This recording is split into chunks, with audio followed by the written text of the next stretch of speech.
Hola, buen día, ¿cómo están? Ayer el INDEC dio a conocer el índice de precios al consumidor del mes de febrero, 13,2% el índice general, marcando por supuesto un descenso en relación a los meses anteriores, 7,4 puntos menos que el mes de enero y 12,3% menos que en relación a diciembre. Por supuesto, número alejadísimo de los estándares que debe tener un país normal. Estamos trabajando en que efectivamente este número sea el de los países normales, pero estamos profundamente satisfechos con el trabajo realizado hasta aquí o en nuestra lucha contra la inflación. Queremos destacar el magnífico trabajo del ministro de Economía Luis Caputo, del presidente del Banco Central Santiago Bausili y de absolutamente todos los que componen el equipo económico. Cuando el presidente Milei asumió, ya lo he dicho en varias oportunidades, la inflación corría al 1% diario en esa primera semana de diciembre. En la segunda semana, que es la que efectivamente el presidente toma posesión de su cargo, la inflación corría al 1,2%. Efectivamente estábamos inmersos en una hiperinflación. Y esta hiperinflación no es solamente un número, lo que podría haber sido un número de inflación mucho más descontrolado que el que vimos en ese diciembre, sino que la hiperinflación indefectiblemente hubiese significado un aumento muchísimo más dramático de la pobreza y la indigencia. Así que satisfechos con este número, por más que sabemos, por supuesto, que queda mucho trabajo por hacer y mucho camino por recorrer. Ha pasado con, por ejemplo, la hiperinflación del 89 y el 90, donde el plan de convertibilidad llevó, por ejemplo, a la Argentina a inflación cero después de varios meses después de que pasen varios meses, ¿no? Desde que se implementa el plan de convertibilidad. Así que sabemos que es un camino que lleva tiempo, pero estamos haciendo todo para que el final sea exterminar definitivamente la inflación de la República Argentina, en un país que sufrió décadas de políticas que hicieron de un país decadente, con ideas que han sido puntillosamente diseñadas para beneficiar a la política y no a la gente. Lo cierto es que la economía tiene reglas y son reglas que no se venían cumpliendo en la Argentina desde hacía muchísimo tiempo, reglas muy elementales. El déficit fiscal no es bueno, no se entendía que el déficit fiscal no era bueno. La inflación no es un fenómeno autoconstruido, ni es culpa del almacenero de la esquina, ni del zapatero de la otra cuadra. El ser independientes no pasa por la frase vivir con lo nuestro, y militantes controlando precios y secretarios de comercio midiendo las góndolas a ver si cumplen con el ancho y con el alto en sus tamaños, la verdad es que tampoco fue una solución para la inflación. De hecho, el gobierno anterior se retiró con más de 1000% de inflación acumulada, toda responsabilidad de ellos. Incluso el camino que estamos recorriendo es dramático y tedioso por pura y exclusiva responsabilidad también del gobierno anterior. En otro orden de cosas, comunicarles que la Dirección Nacional de Migraciones deportó a 8 chilenos que fueron condenados mediante juicio abreviado por robo agravado en la provincia de Mendoza, en el marco del partido de fútbol que Colo-Colo jugó contra Godoy Cruz. Además, se les prohibió el ingreso a la Argentina en el futuro y fueron llevados hasta la frontera por Gendarmería Nacional. Durante el gobierno del presidente Milei, Argentina no va a ser tierra fértil para la llegada de delincuentes. Hasta aquí lo mío, los escucho. Silvia. ¿Qué tal? Buen día, Manuel. ¿Cómo va? Quisiera hacerte una consulta de tipo conceptual, pero que me parece muy pertinente para este momento que está viviendo la Argentina en Rosario, en la provincia de Santa Fe, pero que tiene obviamente a Rosario como punto focal. Hoy el periodista Joaquín Morales Solá, en el diario La Nación, escribió algo que me parece importante que el gobierno dé una perspectiva sobre este asunto. Dijo Morales Solá, si Milei logra cumplir con su promesa de dinamitar desde adentro el Estado, ¿quién mandaría tropas a Rosario? ¿Quiénes estarían en condiciones de juzgar a los narcotraficantes en nombre del Estado? El desafío al Estado de bandas criminales cuando se hizo cargo del Estado un anarquista confeso que no cree en el Estado es una coincidencia inoportuna, dice Joaquín Morales Solá. Y mi consulta apunta a saber si realmente pueden esperarse resultados, buenos resultados de la política de seguridad contra el narcoterrorismo que ya está anunciada por la ministra, por el ministro Petri y también por el propio Milei. Gracias. Déjame tratar de entender la pregunta. ¿Te referís a estamos hablando, por supuesto, de un tercero, de la nota de un tercero, así que ayúdame a comprender mejor la pregunta. ¿Te estás refiriendo si el presidente Milei en su línea de no creer en el Estado, de cuestionar al Estado, si el propio Estado puede ser la solución de ese problema? ¿Ese es el planteo? ¿Cuánta credibilidad, cuánta convicción puede tener un gobierno cuyo presidente piensa que hay que dinamitar el Estado? Sí. ¿Cuánta convicción en eliminar el narcoterrorismo? Ahí te entendí. A ver, es más una charla para un café o un whisky que para efectivamente... pero de todas maneras te voy a intentar contestar. Por supuesto que la frase de hay que dinamitar el Estado no solo la ha dicho hace mucho tiempo, la ha repetido en las últimas entrevistas, no sé si textualmente, pero sí ha dicho que el Estado, bueno, efectivamente ha demostrado ser muy dañino para la sociedad. Pero tampoco negamos la realidad. El Estado está y el Estado efectivamente creemos que en este Estado de Derecho, en este sistema democrático y en el esquema republicano, creemos que el Estado debe ser lo más chico que se pueda, ¿no? O debe transformarse en un Estado, no como era hasta ahora, en un Estado empobrecedor y que le ha hecho a través de sus gobernantes mucho daño a la gente. Creemos que el Estado debe restringirse a sus funciones mínimas o más esenciales, como puede ser la seguridad, la educación, la salud y por supuesto la justicia y la defensa. Así que en esta línea no veo ninguna incompatibilidad entre que el presidente pueda entender que el Estado conceptualmente o filosóficamente haya que dinamitarlo. Está claro que no se puede dinamitar el Estado por ser un ente no corpóreo, sino que simplemente una frase figurativa de lo en contra que se está de cómo funciona el Estado y de lo dañino que es para la gente, como te decía recién. Y de hecho el presidente hoy es presidente de la Nación y es parte de ese Estado. Así que entiendo que todos podemos estar más o menos de acuerdo que el presidente no va a dinamitar literalmente el Estado o las dependencias del Estado.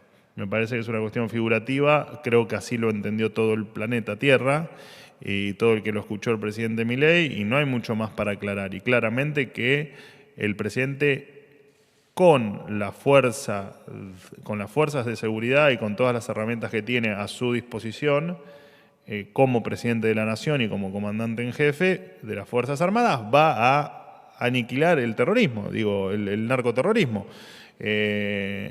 No, sigo sin entender demasiado el punto, pero creo que te contesté lo mejor que pude la pregunta. Creo que sí, que efectivamente creemos firmemente en que vamos a terminar con el narcoterrorismo y que empezamos ese camino de solución de un problema dramático, no solo para Rosario, ¿no? Rosario es la foto de la peor parte, pero tenemos bien en claro que el narcotráfico es un problema de toda la Argentina, no solamente de la ciudad de Rosario.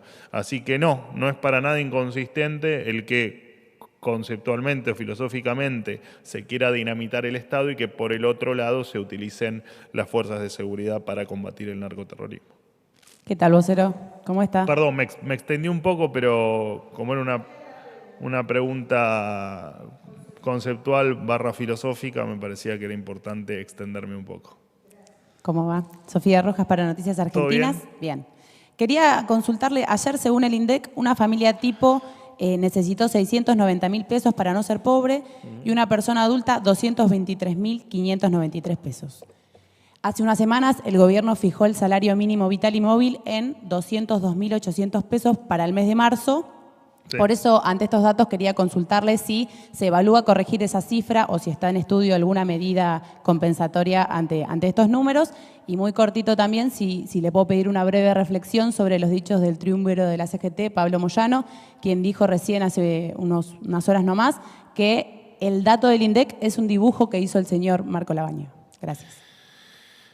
Si nosotros diseñamos medidas en base a lo que dijo el INDEC que ocurrió el mes pasado, nos tenemos que ir todos a nuestras casas y tenemos que renunciar por incompetentes, porque son datos viejos. Nosotros las cosas las hacemos antes de que ocurran y no después. Así que la verdad es que no hay ninguna medida adicional pensada en relación al salario mínimo por el informe que ayer publicó el INDEC a las 16 horas. Con respecto a Moyano, me acordaba. Con respecto a Moyano, bueno, está bien. No tengo que contestarle a Moyano. Moyano se estuvo silenciado contra un 1000% de inflación acumulada de Alberto Fernández y no hizo un solo paro general durante los últimos 4 años de gobierno. Así que lo que pueda decir de un informe técnico, la verdad es que no nos importa demasiado por la falta de coherencia en su línea de acción, ¿no?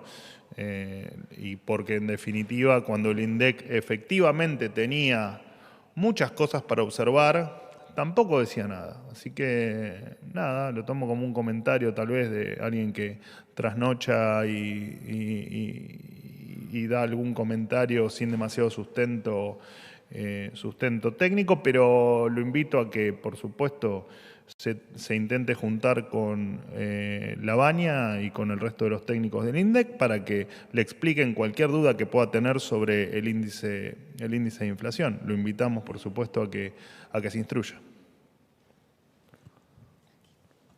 Buen día, Manuel. ¿Cómo andás? ¿Qué tal? ¿Cómo estás? Bien.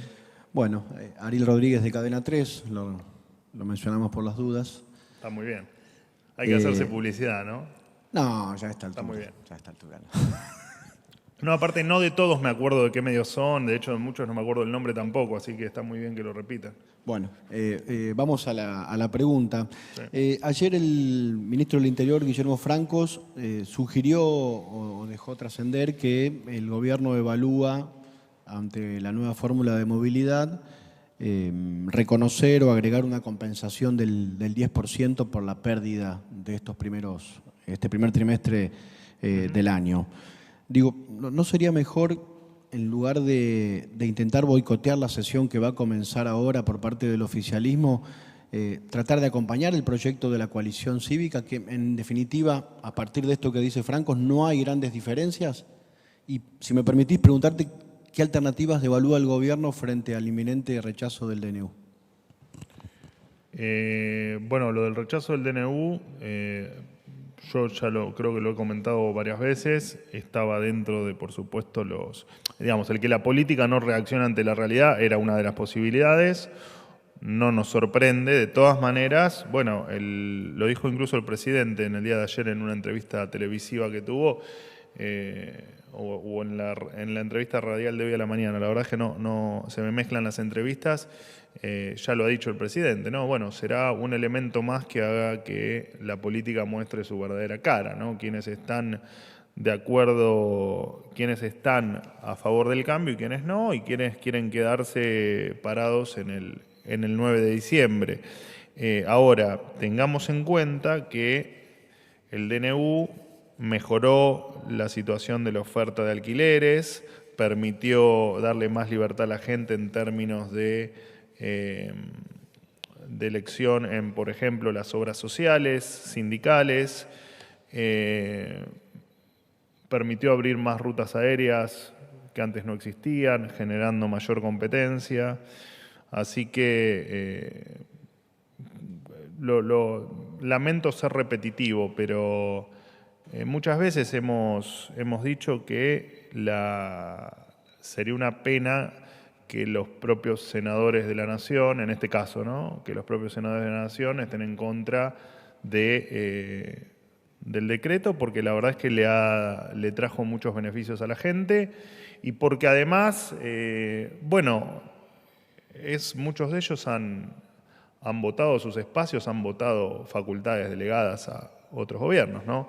Y han hecho otro montón de cuestiones. Bueno, de hecho, han aprobado la ley de alquileres, ¿no?, que han despedazado el mercado inmobiliario. Apelamos a que efectivamente reflexionen y que entiendan primero lo que votó la gente y que además entiendan hacia dónde va el DNU, porque por ahí hay falta de entendimiento, ¿no?, que el DNU es simplemente mayor libertad para la gente. No es ni más ni menos que eso. Así que nos llamaría la atención que, una vez más, que la política, después de 4 meses del balotaje, siga sin entender qué es lo que quiere la gente. Y jubilaciones, bueno, lo que dijo todo dentro del equilibrio fiscal, dentro del déficit cero, del déficit financiero cero, todo es posible y toda discusión, estamos abiertos a cualquier discusión y a cualquier alternativa. Dentro del déficit cero. No nos vamos a correr del déficit cero bajo ningún aspecto, en ninguna circunstancia y sobre ningún tema. Y eso tiene que quedar en claro. En tal caso, cualquier mejora que pueda haber a cualquier sector, en el caso que vos mencionás, a los jubilados y pensionados, será dentro de esta regla básica para nosotros, que es la madre de todas las batallas en materia inflacionaria. Así que no la vamos a abandonar bajo ningún concepto, y eso es una orden estricta que dio el presidente de la Nación el día 1 de gobierno. Así que lo demás, todo es posible. ¿Qué tal? Aquí, Miriam Mariotto. Hola, de Radio ¿cómo andás? Nacional. ¿Bien? ¿Cómo anda? Bueno, ayer anunció en esta conferencia de prensa usted el tema de la liberación de importaciones para productos alimenticios, y desde la Unión Industrial Argentina y de distintas asociaciones de pymes se pronunciaron en estas últimas horas, hablaron de falta de competitividad porque no se ha levantado el impuesto país para importar insumos, es diferente la forma de pago. Se sienten perjudicados por esto y hablan de la posibilidad de cierre de industrias pymes dedicadas a la alimentación. También alertan, perdón que sea un poco larga la pregunta, pero quiero ser clara, alertan sobre la intención tal vez de algunos supermercados que tienen cadenas internacionales de importar los productos, obviamente, de sus propias cadenas sin impuestos. Bueno, ¿hay alguna posibilidad de que en breve se pueda modificar este tema de los impuestos para aumentar la competitividad de las pymes, ¿no? Bueno, en principio para nosotros eso es, casi te diría, uno de los pilares del camino que hemos trazado para estos años que vienen de gestión. Por supuesto que el objetivo es bajar impuestos y es mejorar la condición no solo de las pymes, sino de todos los que quieran emprender, los que tengan una empresa, una pyme o de las grandes empresas. Digo, la verdad es que siempre el objetivo es bajar impuestos, por supuesto que todo en la justa medida que la situación nos lo permita en esta catástrofe que hemos heredado. Dicho esto, nosotros respetamos la opinión y de hecho conversamos con todos los sectores y respetamos la opinión de la Unión Industrial Argentina, por supuesto. Entendemos que los propios supermercadistas nos hablaron de cómo se habían excedido en la remarcación de precios y en virtud de esta situación el ministro Caputo tomó la decisión de hacer, dentro, repito, de las circunstancias y del contexto y de las limitaciones que tenemos hoy en materia cambiaria y en disponibilidad de reservas, empezar paso a paso a abrir la economía, en este caso con las importaciones de algunos productos básicos.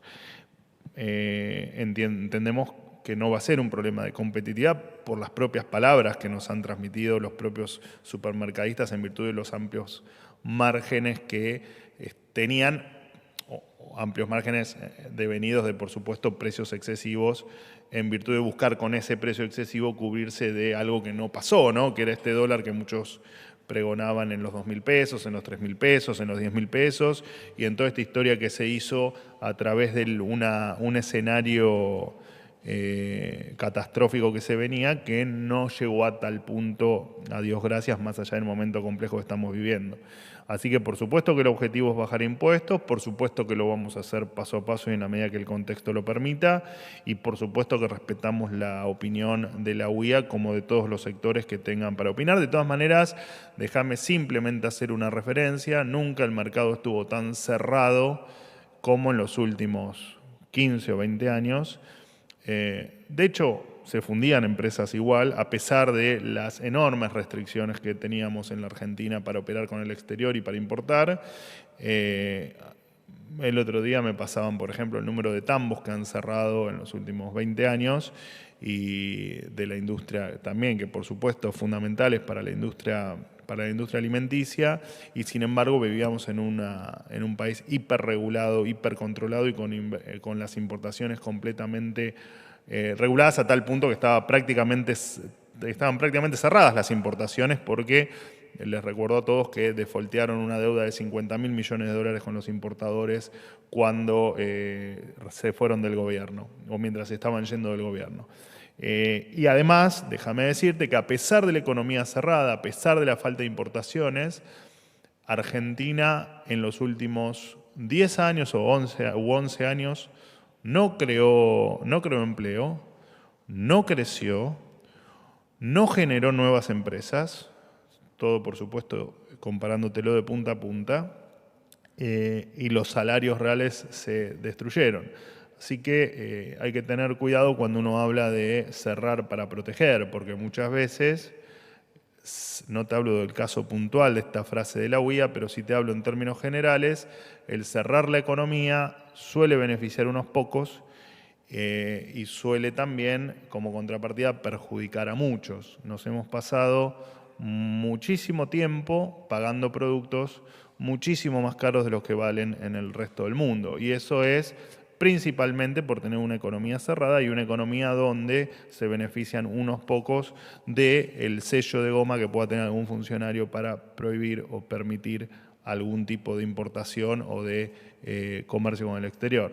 Así que mucho cuidado con el tema de cerrar el país para estar mejor o para protegernos o para proteger la industria nacional, porque claramente eso ha dado muestras de un absoluto fracaso en la Argentina. De hecho, los países más libres del mundo son los que mayor PBI per cápita tienen, los que tienen salarios reales muchísimo más altos que nosotros, pero muchísimo más altos que nosotros. Te diría que lo podrías multiplicar el salario promedio por 10 o por 20 y tal vez te quedes corta. Y sin embargo son países que tienen muy pocas o ninguna regulación con respecto a su comercio exterior. Así que terminemos con esta farsa de cerremos la frontera para jugar entre nosotros a vendernos cosas, porque lo único que hacemos es perjudicar a todos los argentinos, especialmente al que menos capacidad económica tiene. Me queda una pregunta más de un medio extranjero. No, Jaime, bueno, no sos extranjero, Jaime. Pero... No, todavía no. Vale, adelante. Bueno, gracias, Manuel. Preguntarte, ayer se conoció la incorporación de José Luis Espert a La Libertad Avanza, bueno, dentro de una entrevista televisiva. Consultarte si se prevén más incorporaciones, se prevén en el corto plazo, ¿Y en qué quedó el acuerdo con Mauricio Macri? ¿Qué tan cerca está Javier Milei de un acuerdo con el PRO, con Mauricio Macri? Creo que lo último ya me lo habías preguntado, ¿no? ¿No? No, bueno, si hay incorporaciones se van a ir anunciando, como pasó con el caso de José Luis Espert, a quien aprovecho para darle la bienvenida, más allá de que siempre hemos coincidido con él, desde lo ideológico, esta formalidad o esta incorporación que se ha dado a conocer en el día de ayer nos pone muy felices a todos, así que bienvenido José Luis. Con respecto al acuerdo con el PRO, bueno, me parece que en parte pasa lo mismo que con José Luis, ¿no? Más allá de las formalidades, pensamos de una manera muy similar, tenemos un montón de puntos en común, de hecho lo hemos demostrado sin ningún tipo de acuerdo en el Congreso y me parece que podemos trabajar juntos de una manera muy amistosa y y con buenos resultados hacia adelante. Así que no veo por qué están tan ansiosos porque exista formalmente un acuerdo cuando se puede trabajar bien con muchas personas y no necesariamente sellar un acuerdo formal. La verdad es que no futurología, pero el tiempo dirá cómo evoluciona esta hermosa relación que estamos teniendo. Última pregunta. Olá, vocero. Bom dia. Bom dia. Luciana Tadeu, de CNN Brasil. Bom dia. Quisiera consultar por un tema que trajiste a la conferencia ayer de los vuelos, de los aviones argentinos que están prohibidos de sobrevolar a Venezuela. Todo lo que salió en la prensa, más allá de lo que dijo usted, fue off the record. Entonces quería saber, on the record, ¿cómo fue esto? ¿Cómo el gobierno argentino fue comunicado de esta prohibición de los vuelos, de vuelos argentinos sobre Venezuela? Si realmente hubo una reunión con la embajadora venezolana acá en Argentina para consultarle sobre esto. ¿Qué medidas diplomáticas van a ser tomadas? Como usted mencionó ayer, dijo que serían tomadas medidas, pero no especificó cuáles.